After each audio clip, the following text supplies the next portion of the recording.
इस कहानी में आप सुनेंगे कि हर रिश्ते में अगर सम्मान है तभी वो लंबे समय तक चल सकता है।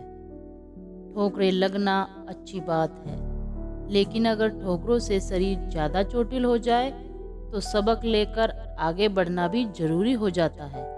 राधा जब भी कभी अपने माता पिता के घर जाती थी तो उसका सामान पहले से दोगुना होकर आता था, लेकिन उसने कभी भी अपने ससुराल में ये जताया नहीं, क्योंकि मायका भी उसका, माँ बाप भी उसके और सामान भी उसका, तो जताना कैसा। राधा का एक भाई था जिसकी शादी बहुत पहले ही हो चुकी थी और वो अब दूसरे शहर में अपनी पत्नी के साथ रहता था, क्योंकि नौकरी ने आजकल सबको बंजारा बना दिया है। जब वो माता पिता के साथ ही रहता था तो राधा जब भी फोन करती थी तो सबसे बात हो जाती थी। देवेश राधा का भाई, रीटा भाभी, तोलू मोलू उनके बच्चे जब से दूसरे शहर में गए हैं तब से बातों का सिलसिला कुछ कम हो चला है। देवेश जब भी फैक्ट्री जाता था अक्सर फ्री होने पर राधा को कॉल कर लेता था, लेकिन रीता हमेशा व्यवस्था का बहाना करके छूट जाती थी। राधा जब भी घर कॉल करती तो सबसे बात किया करती थी, चाहे फिर वो तोलू मोलू हो या भाभी। पर धीरे धीरे उसे ये एहसास होने लगा कि कहीं उसका बार बार कॉल करना उसकी भाभी को पसंद ना आ, तो उसने स्वयं ये कॉल का सिलसिला कुछ कम कर दिया। स्वीटी राधा की जेठानी अपने परिवार में और अपने बच्चों में ही व्यस्त रहती थी। राधा को वहाँ से भी कोई उम्मीद नहीं थी, क्योंकि राधा उसको गलत नहीं मानती थी, बस ढलती जा रही थी इस दुनियादारी में। पर ऐसे में वो बहुत मिस किया करती एक हम उम्र बहन को, जिसको शायद कॉल करना उसे कभी बुरा ना लगता। पर हर किसी को नहीं मिलता यहाँ प्यार जिंदगी में। धीरे धीरे राधा ने भी खुद को व्यस्त कर लिया इस भागती दौड़ती जिंदगी में। एक दिन राधा ने अपने घर किट्टी पार्टी रखी थी और उसके लिए उसने सत्संग का आयोजन किया था, तो उसने स्वीटी को अपने घर पर बुलाया था। स्वीटी का पति उसे राधा के घर छोड़कर ऑफिस के काम के लिए चला गया और बोल के गया कि मैं थोड़ी देर तक आ जाऊंगा। स्वीटी ने देखा कि अर्जुन को आने में अभी टाइम लगेगा, तो उसने मौके का पूरा फायदा उठाया और बच्चों के साथ गप्पे मारने बैठ गई।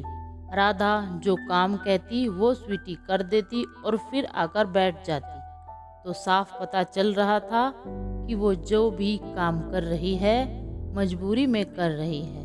तो राधा ने उससे कुछ नहीं कहा और सारा काम जल्दी जल्दी निपटाने लगी।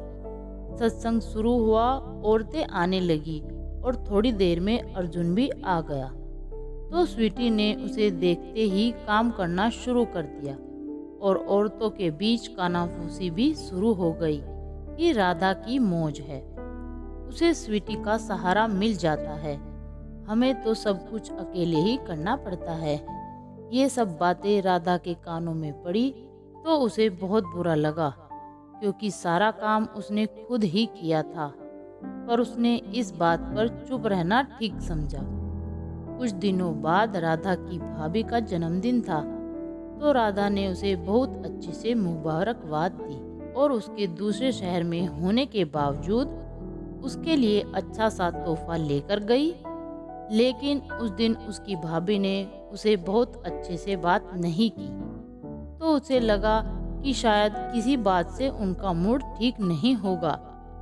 लेकिन कई बार उसने ये देखा कि जब उसका भाई सामने होता है तो भाभी अच्छे से बात करती है, लेकिन जब वो सामने नहीं होता तो उसे मूड खराब होने का नाटक देखना पड़ता था।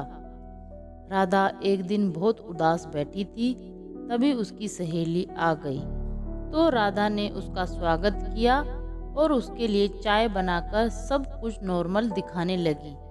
तो उसकी सहेली ने पूछा कि कुछ बात है जो तुम्हें परेशान कर रही है।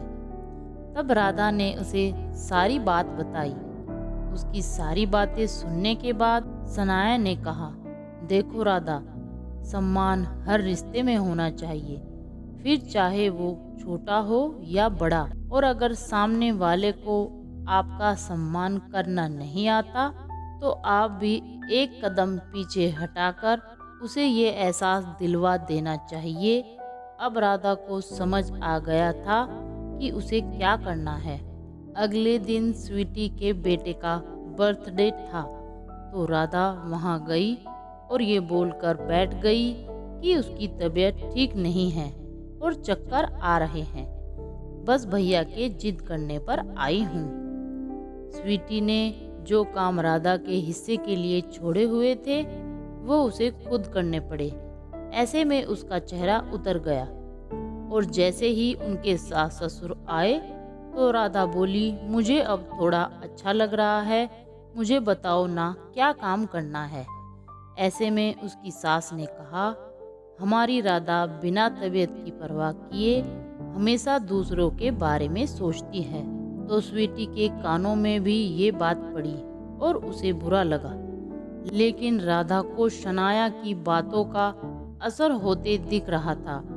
कुछ दिनों बाद राधा के पास उसकी भाभी का फोन आया कि मुझे किसी मीटिंग के लिए जाना है, तो आप अगर घर हो तो मैं वहां से होते हुए निकल जाऊंगी, तो इसी बहाने मिलना भी हो जाएगा और मीटिंग से पहले का टाइम भी कट जाएगा। तो राधा ने तुरंत कहा कि भाभी, मेरी तो कल क्लास है, मुझे उसके लिए अपनी जिठानी के घर जाना है, तो मैं तो नहीं मिल पाऊंगी, सॉरी। राधा की बात सुनकर रीटा को बुरा लगा तो उसने ठीक है कहकर फोन रख दिया। पर राधा के पति को समझ नहीं आया कि उसने ऐसा क्यों किया। पर राधा को समझ आ गया था कि अब से उसे किसके साथ और क्या करना है। आखिर सम्मान पाना सबका अधिकार है। अगर आप जानना चाहते हैं कि रिश्तों में सम्मान और खुशी कैसे बनाए रखी जा सकती है तो हमारी कहानी जरूर सुने। तो दोस्तों, कैसी लगी आपको हमारी आज की कहानी? आप अपने अनुभव हमारे साथ साझा करें और भविष्य में आप किस विषय पर वीडियो चाहते हैं हमें कमेंट में बताएं और लाइक करें, शेयर करें और अगर चैनल पर नए हो तो सब्सक्राइब करें। आप सभी का धन्यवाद।